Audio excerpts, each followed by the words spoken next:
ঠেড়া বইরে মরবা, ঠেড়া বইরে। লক্ষণটা বেশি খারাপ।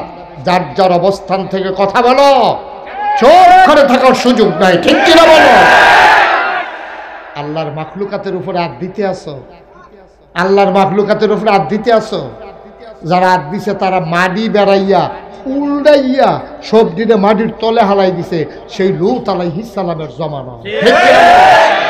এই গজবার আমরা দেশ টাইন্য না। বেড়াইতে বেড়িয়ে বানানোর দরকার নাই, বেড়িয়েতে বেড়াইত বানানোর দরকার নাই। এমনিও তো জ্বালা,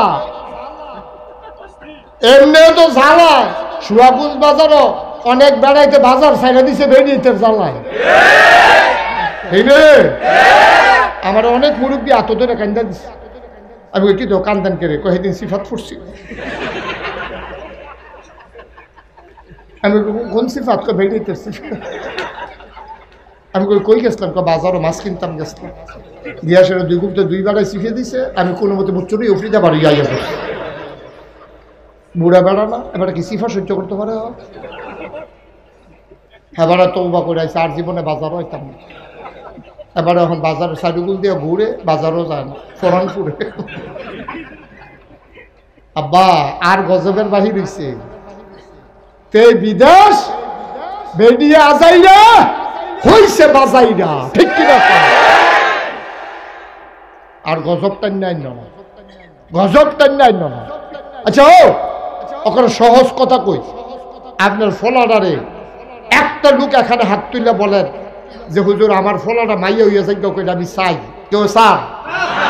আপনার মাইয়ারা ফল হইয়া যাই, এটা আমরা কেউ চাই? সারাটা জীবনতে তে হইল, আর যে তাই তাই কইবেন কারে?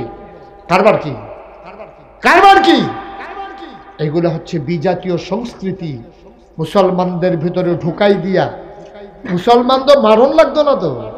আপনি কি মনে করছেন ইসলাম এই ফিটটা মাদ্রাসা ভাঙা নেবো, তরজা করে নেবো, হুজুর সব বাইরে নেবো, ফাঁসি দিয়ে না? বিষয়টা এরকম না। এইভাবে ইসলাম বিদায় করা লাগে না। ইসলামের তাহাজিব তামুদ্দন সংস্কৃতি যদি ধ্বংস করে দেওয়া যায়, মুসলমান নাম কাওয়াজতে মুসলমান থাকবো, ভিতরে দিয়ে ঠুসঠাস, ঠিক কিনা কও?